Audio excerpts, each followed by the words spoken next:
안녕하세요. 여러분의 든든한 투자 길잡이 투자하는 배어곰입니다. 여러분, 그동안 코인 투자하시면서 뭔가 불안하다는 느낌 받아보신 적 없으신가요? 하루아침에 상장 폐지되거나 국가에서 갑자기 불법이라고 때려잡으면 어떡하지 하는 걱정 말이죠. 그동안 암호화폐 시장은 말 그대로 룰이 없는 서부개척 시대, 무법지대와 같았습니다. 하지만 이제 상황이 180도 달라집니다.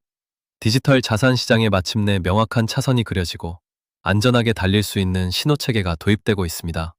오늘은 단순한 투기판이었던 코인 시장이 거대한 합법적 산업으로 넘어가는 이 엄청난 패러다임의 전환, 그 중심에 있는 두 가지 핵심 법안을 초보자분들의 눈높이에 맞춰 아주 쉽게 그리고 자세히 풀어드리겠습니다.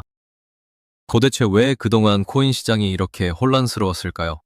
지난 10년간 미국에서는 SEC라는 증권거래위원회와 CFTC라는 상품선물거래위원회 사이에서 끝없는 밥그릇 싸움이 있었습니다. SEC는 코인은 주식 같은 증권이니까 우리가 통제하겠다고 하고, CFTC는 아니야, 코인은 금이나 석유 같은 상품이니까 우리가 관리해야 해라고 맞서온 거죠. 시장 입장에서는 정말 미칠 노릇이었습니다. 명확한 가이드라인도 신호등도 없는 거대한 교차로에 차들이 엉켜있는 꼴이었으니까요.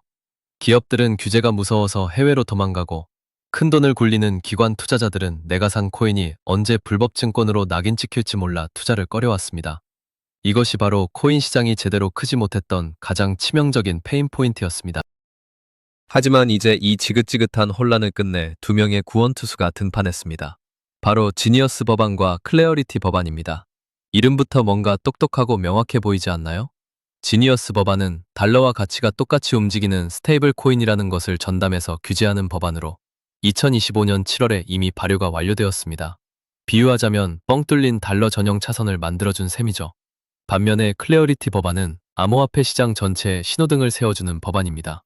현재 하원을 통과해 상원에서 심의 중인데요. 이 법안들이 도대체 우리 투자자들에게 어떤 의미가 있는지 조금 더 깊이 들어가 보겠습니다. 먼저 지니어스 법안이 그리는 달러 전용 차선을 볼까요? 여러분, 코인 거래소에서 달러 대신 쓰는 테더나 USDC 같은 스테이블 코인 아시죠? 1코인이 항상 1달러의 가치를 가지도록 설계된 코인입니다. 그런데 만약 이 코인을 찍어낸 회사가 뒤로는 달러를 안 가지고 있으면서 가짜로 코인만 찍어낸다면 어떻게 될까요? 회사가 망하면 우리 돈도 다 날아가는 겁니다. 그래서 지니어스 법안은 아주 엄격한 규칙을 세웠습니다. 코인을 찍어내려면 반드시 그만큼의 진짜 달러 준비금을 1대1로 금고에 보관하라는 걸 법으로 못 박은 겁니다. 심지어 발행사가 파산하더라도 투자자의 준비금은 안전하게 100% 보호되는 강력한 법적 장치까지 마련했습니다. 이제 스테이블 코인은 규제 리스크가 제로인 가장 안전한 디지털 달러가 된 것입니다. 그 다음은 정말 중요한 클래리티 법안입니다. 이 법안은 10년 동안 쌓았던 증권이냐 상품이냐의 기준을 아주 명쾌하게 정리해줍니다. 기준은 딱 하나, 바로 완벽한 탈중앙화입니다. 탈중앙화라는 말이 조금 어렵죠? 쉽게 말해서 특정 회사나 CEO가 마음대로 가격을 조정할 수 없는, 모두가 시스템에 의해 공평하게 참여하는 상태를 말합니다. 비트코인이 대표적이죠. 사장님도 없고 마케팅팀도 없습니다. 이런 코인은 상품으로 분류되어 CFTC의 관리를 받습니다. 반면에 코인을 만든 개발팀이나 회사가 가격 상승에 결정적인 영향을 미치고 사람들이 그 회사의 노력을 믿고 투자한다면 이건 주식과 똑같다고 봐서 증권으로 분류하고 아주 깐깐한 SEC의 통제를 받게 됩니다. 어떤 코인이 어느 길로 가야 하는지 법으로 영구히 못을 박아준 겁니다. 여기서 정말 흥미로운 점은 코인의 신분도 진화할 수 있다는 겁니다. 처음에 어떤 프로젝트를 시작할 때는 개발팀의 역할이 절대적이니 증권으로 시작하겠죠? 하지만 이더리움처럼 시간이 지나 전 세계 수많은 사람이 참여하고 네트워크가 스스로 잘 굴러갈 만큼 완벽히 탈중앙화가 이루어지면 증권에서 상품으로 지위가 업그레이드될 수 있는 길을 열어주었습니다. 게다가 단순히 코딩만 하고 사람들의 돈을 직접 중간에서 만지지 않는 순수 개발자들은 까다로운 금융면허를 안 따도 되게끔 보호해줍니다. 규제가 무서워서 미국을 떠났던 전 세계 천재 개발자들을 다시 미국으로 불러 모으는 엄청난 당근책을 제시한 겁니다. 그런데 이 좋은 법안이 왜 아직 상원에서 계류 중일까요? 바로 전통은행들의 거센 반발 때문입니다. 현재 가장 뜨거운 논쟁거리는 스테이블 코인에 이자를 줘도 되느냐입니다. 암호화폐 업계는 우리가 달러를 보관하고 있으니 그 예치금으로 수익을 내서 코인 보유자들에게 연 3에서 4% 정도의 이자를 주겠다고 주장합니다. 반면에 JP모건 같은 전통은행들은 난리가 났습니다. 만약 코인 거래소에서 스마트폰 터치 몇 번으로 연 4% 이자를 주면 누가 복잡하게 은행에 돈을 맡기겠습니까?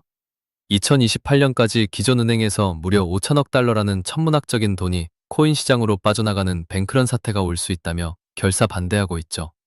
백악관이 나서서 중재하고 있지만 암호화폐 업계는 의회를 마냥 기다리는 대신 아예 직접 은행 라이선스를 따내려고 우회로를 개척하며 전쟁을 치르고 있습니다. 이런 거대한 제도화의 흐름 속에서 비트코인의 위상은 어떻게 변했을까요? 비트코인은 단순한 현물 ETF 승인을 넘어서 이제 법적으로 완벽하게 상품이라는 도장을 받았습니다. 아까 말씀드렸죠? 규제 리스크가 0이라는 뜻입니다. 이 파급력은 어마어마합니다. 그동안 코인은 위험하다며 쳐다보지도 못했던 국민연금 같은 연기금, 국가의 돈을 굴리는 국부펀드, 대학기금 등 초거대 기관들의 자금이 이제 합법적으로 그리고 공격적으로 비트코인을 사들일 수 있게 된 것입니다. 다만 초보자분들이 꼭 주의하셔야 할 점이 있습니다. 법안이 통과되었다고 내일 당장 비트코인이 2배, 3배 오르는 건 아닙니다. 비트코인도 이제 금이나 주식처럼 금리, 달러 환율, 국제정세 같은 거시경제에 영향을 받는 거대한 자산이 되었음을 꼭 명심하셔야 합니다. 비트코인 다음으로 중요한 이더리움은 어떨까요? 비트코인이 아무것도 안 하고 금고에 가만히 모셔두는 금덩어리라면 이더리움은 수많은 금융 서비스와 앱들이 돌아가는 거대한 디지털 도시의 인프라, 즉 고속도로와 같습니다. 특히 주목할 건 스테이킹의 합법화입니다. 스테이킹은 내가 가진 이더리움을 네트워크에 맡기고 이자를 받는 건데요. 이게 제도권에서 합법으로 인정받으면서 이더리움 생태계 전체의 가치가 대대적으로 재평가받고 있습니다. 하지만 여기서도 주의할 점이 있습니다. 이더리움 위에서 돌아가는 앱들 중에서 너무 한 회사가 중앙 집중적으로 통제하는 곳들은 오히려 SEC의 무시무시한 규제 철퇴를 맞을 수 있습니다. 이제는 이름만 코인이라고 다 오르는 게 아니라 진짜와 가짜를 가려내는 정교한 옥석 가리기가 시작된 겁니다. 자, 복잡했던 내용을 딱 한 줄로 요약해드리겠습니다. 비트코인의 정체성은 금고 안의 금입니다. 이번 제도권 편입을 통해 자산으로서 가장 큰 수혜를 보게 됩니다. 반면에 이더리움의 정체성은 도시를 굴리는 기반 인프라입니다. 제도권 편입을 통해 이더리움을 기반으로 하는 플랫폼 생태계 전체가 수혜를 보게 되는 구조입니다. 비트코인은 제도권의 대표 자산, 이더리움은 제도권의 대표 플랫폼이라는 점 꼭 기억해두세요. 그렇다면 우리 투자자들은 당장 어떤 타이밍을 주목해야 할까요? 핵심 트리거는 앞서 말씀드린 전통은행과의 이자 조항 협상이 어떻게 결론 나느냐입니다. 이 협상의 타결 뉴스가 나오는 순간이 바로 클레어리티 법안이 상원을 통과하는 정확한 타이밍이 될 것입니다. 이 법안이 통과되면 비트코인뿐만 아니라 쓸데없이 규제 리스크에 짓눌려 있던 알트코인 시장 전반의 안개가 걷히면서 생태계 전체의 분위기가 폭발적으로 반전되는 강력한 기폭제가 될 것입니다. 이 뉴스를 매일 꼼꼼히 체크하셔야 합니다. 마지막으로 가장 중요한 포지셔닝 전략입니다. 소문에 사고 뉴스에 팔아라 라는 격언 다들 들어보셨죠?